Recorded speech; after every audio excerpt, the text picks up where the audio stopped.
Elle n'est jamais perdue. Le professeur Hamidou Touré a été honoré ce matin pour service rendu au monde de la science.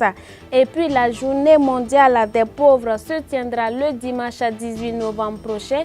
Les échos des préparatifs dans cette édition. Bienvenue fidèles téléspectateurs à ce journal.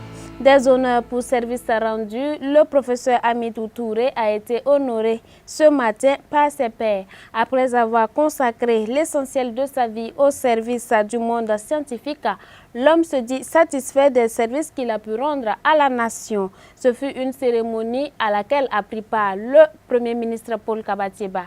Yannick Kaboré et Odetta Zongena nous en disent plus. Le monde scientifique honore un grand homme. Ce mathématicien a su se démarquer de par son intelligence, son savoir, sa rigueur et son humilité. Hamidou Touré est aujourd'hui sous les projecteurs. Il est honoré devant d'illustres personnalités du monde des mathématiques d'ici et d'ailleurs. Chez les mathématiciens en général, on a l'habitude de célébrer et d'honorer des grands professeurs et des grands chercheurs qui ont contribué significativement au développement des mathématiques, à la formation de la relève et tout. Et on devrait le faire, en général, la tradition veut que ce se fasse lorsque cette personne célèbre atteint ses 60 ans. Et on devrait le faire depuis un certain moment, on n'a pas pu, et on a trouvé le bon moment, qui est à sa 64e année, de pouvoir l'honorer justement et montrer à la face du monde et magnifier donc tout ce qu'il a fait comme contribution dans le domaine de la science. Un hommage qui a été rendu en présence du chef du gouvernement Paul Kabatieba et du ministre d'État auprès de la présidence du Faso, Simon Compaoré. Je pense qu'il a ainsi largement contribué au développement de notre pays. C'est pourquoi nous voulons qu'il y ait des vocations qui puissent prendre le relais de ce que le professeur Touré a fait au niveau de l'université, au niveau de nos écoles, au niveau de nos lycées, pour perpétuer cette œuvre-là, pour perpétuer donc cet esprit, cette vocation qu'il a ensemencé donc au niveau de l'université ici, cet esprit donc de dévouement, de générosité, de simplicité, mais également de rigueur. Mais surtout, je lance en même temps un appel à la jeunesse burkinabé pour qu'elle comprenne qu'on ne peut pas se développer dans la facilité, c'est dans l'effort et la maîtrise de la connaissance. Et cette connaissance-là, c'est d'abord la connaissance scientifique. L'homme a occupé plusieurs fonctions.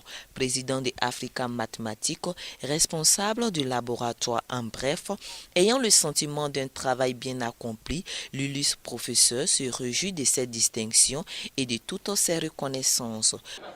De donner ce que je pouvais pour former des jeunes à mon image, et je suis très fier de certains d'entre eux, qui ont, comme je le dis un peu, qui ont eu des qualités intrinsèques, propres, et qui ont pu se développer et être au-dessus du maître.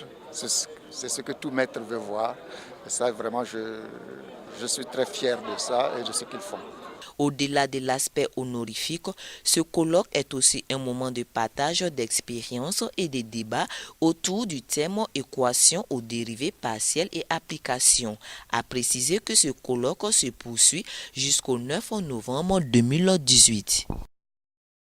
Le dimanche 18 novembre prochain se tiendra la journée mondiale des pauvres. Au plan national, elle sera célébrée par l'église famille du Burkina Faso en partenariat avec le ministère en charge de la solidarité nationale et les différentes confessions religieuses et coutumières du pays. C'est une annonce qui a été faite ce matin par le cardinal Philippe Ouedraogo au cours d'une conférence de presse. Moïse Kinda pour le reportage.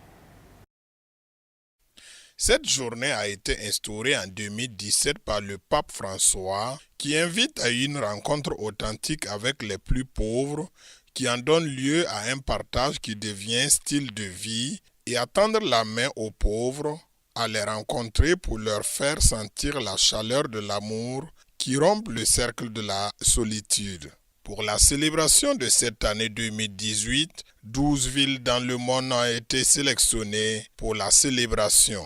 Il s'agit de Paris, Vienne, Manille, Québec, Santiago, Ouagadougou, Antananarive, Lyon, Madrid, Wellington, Bangui et Boston.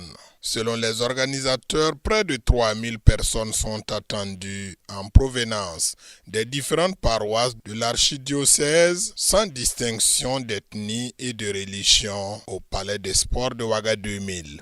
La journée, c'est une journée de réflexion, dit le Saint-Père, sur la manière dont la pauvreté est au cœur de l'Évangile. Dans l'Évangile, Jésus est proche et s'identifie même aux pauvres, aux malades, à tous ceux qui souffrent, etc. Et c'est une journée de réflexion parce qu'au cœur de notre monde, il y a toujours la souffrance, des gens en détresse, des gens qui vivent la précarité, des laissés pour compte, des marginalisés, des prisonniers, des femmes accusées inutilement, etc., etc. Alors, tant qu'il y aura des pauvres aux portes de nos maisons, il ne pourra jamais avoir ni justice, ni la paix sociale. Alors, une telle journée constituera donc, à mon sens, un témoignage fort par lequel nous pouvons renouveler le visage de notre monde. Donc, le projet, c'est de réunir 3000 de nos frères et sœurs qui sont dans la précarité et dans la souffrance. Donc, cette journée nous rappelle également et nous invite à tendre la main aux pauvres. Que chacun de nous soit attentif aux souffrances autour de soi pour faire sentir la chaleur de l'amour fraternel autour de soi. Enfin, nous disons que individuellement et communautairement, nous pouvons contribuer, chacun à son niveau, et ensemble, à changer le visage de notre monde, le visage de nos CCB, le visage de nos quartiers, de nos villages, pour rendre notre monde un peu meilleur, un monde plus beau, un monde plus fraternel. Pour l'organisation de cette journée, près de 46 millions de francs CFA devront être mobilisés et les organisateurs attendent des bonnes volontés, des contributions en vue de réussir l'activité. Le thème choisi pour la célébration de la Journée mondiale des pauvres est tiré des psaumes 33, verset 7 qui dit « Un pauvre crie, le Seigneur entend ». Nous parlons culture dans cette édition. Le ministre de la Culture, des Arts et du Tourisme, Abdoul Karim Sango, a procédé vendredi dernier à l'installation du nouveau comité national d'organisation du 26e Festival panafricain du cinéma et de la télévision de Ouagadougou. Un FESPACO assez particulier car coïncident avec le cinquantenaire de l'événement. Jonas Tondé et Fabienne Sawadogo pour le reportage. À 4 mois du Festival panafricain du cinéma et de la télévision de Ouagadougou FESPACO, un comité national d'organisation du dit événement a été installé ce matin au siège du FESPACO par le ministre de la Culture, des Arts et du Tourisme. Placé sous le thème « Confronter notre mémoire et forger l'avenir du cinéma panafricain par son essence, son économie et sa diversité », la 26e édition du FESPACO se tiendra du 23 février au 2 mars 2019 prochain et aura pour pays invité d'honneur le Rwanda. Monsieur le Président, Mesdames et Messieurs les membres du Comité national d'organisation, vous avez été choisis pour conduire la barque du cinquantenaire du FESPACO. Depuis plusieurs mois déjà, la délégation générale du FESPACO travaille d'arrache-pied à la conceptualisation des différents scénarios, au repérage nécessaire et à la préparation des plateaux de tournage. Dès maintenant, vous êtes invités à renforcer cette équipe et le travail déjà entrepris. À l'orée de la célébration de ce 50e anniversaire du Festival panafricain du cinéma et de la télévision de Ouagadougou FESPACO, le ministre en charge de la culture, des arts et du tourisme n'a pas manqué de saluer l'engagement des personnalités qui ont animé successivement les différents comités d'organisation passés et invite donc les membres de ce nouveau comité à se donner véritablement pour la réussite de cette édition. Des autres comités d'organisation pour la simple raison que ce comité a une double responsabilité. Premièrement, c'est de réussir l'organisation de la 12e édition. Mais surtout, c'est de réussir la célébration des 50 ans du Festival panafricain du cinéma de Ouagadougou.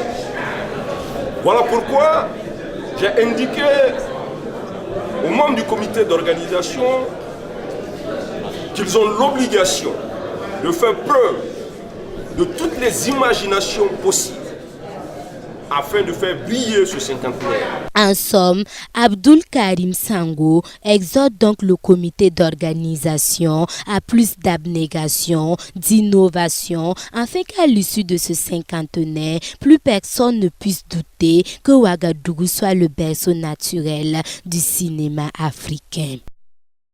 L'actualité hors de chez nous, en Égypte, un attentat visant un minibus transportant des chrétiens a fait 7 morts et plusieurs blessés. En Égypte, la communauté chrétienne enterrait ses morts après un nouvel attentat qui a visé un minibus transportant des fidèles près de la ville de Minya. Bilan, 7 morts et plusieurs blessés.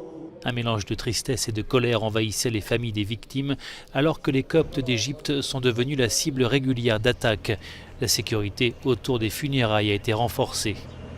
L'attentat a eu lieu en plein désert à plus de 200 km au sud du Caire. Les fidèles revenaient d'un pèlerinage au monastère de Saint-Samuel quand ils sont tombés dans une embuscade. Les assaillants circulant à bord d'un 4x4 ont ouvert le feu sur leur minibus.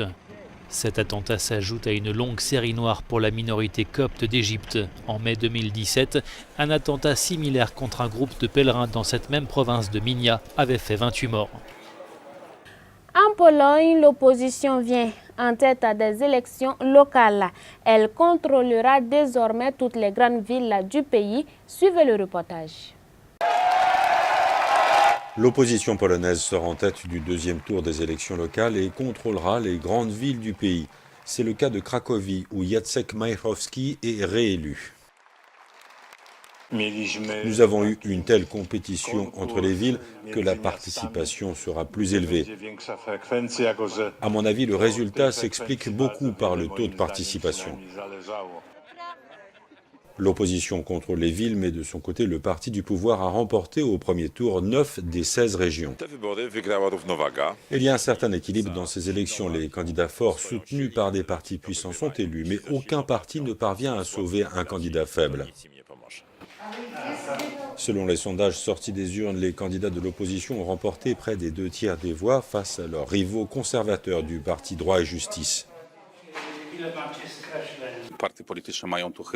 Les partis politiques ne sont pas le plus important. Les gens votent davantage pour les leaders qu'ils connaissent. Ici, on vote pour ou contre. J'ai voté pour une certaine vision de la Pologne. La campagne pour ces élections locales s'est déroulée dans un climat particulièrement polarisé, avec pour résultat un net recul de l'abstention. Cette année, nous observons pour l'instant un taux de participation sans précédent. Les leaders du parti de l'opposition et du parti du pouvoir se sont réjouis du résultat de ce scrutin qui constitue un test à 6 mois des élections européennes. Ces élections locales sont le prélude à des choix politiques beaucoup plus importants. L'année prochaine, les Polonais éliront un nouveau Parlement et dans 2 ans, le nouveau président. Et ces élections détermineront l'avenir de la Pologne. Un mot de sport avant de refermer cette édition. Le 48e marathon de New York aux États-Unis a eu lieu hier dimanche. Ce sont 42 km qui ont été battus par 50 000 coureurs pour l'assaut de la grosse pomme. Et les Africains l'ont remporté à cœur joie. C'est le Graal pour tous les coureurs de fond. Le marathon de New York, 48e du nom, s'est couru ce dimanche sous un soleil radieux. 42 km 195 d'efforts qui sont aujourd'hui les plus foulés de la planète.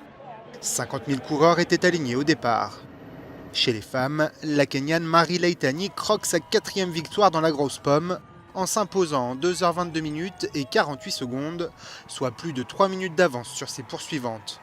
À 36 ans, elle devient la 2e athlète la plus titrée sur le parcours new-yorkais. Grâce à un sprint final dans Central Park, l'Éthiopien Lelisa Desiza s'impose pour la première fois chez les hommes. Il franchit la ligne d'arrivée en 2h05 minutes et 59 secondes.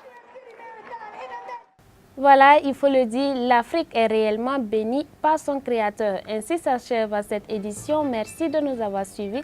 Je vous donne rendez-vous demain à la même heure. Excellente suite de programme sur Canal Vimkwega. Demeurez bénis en Christ Jésus.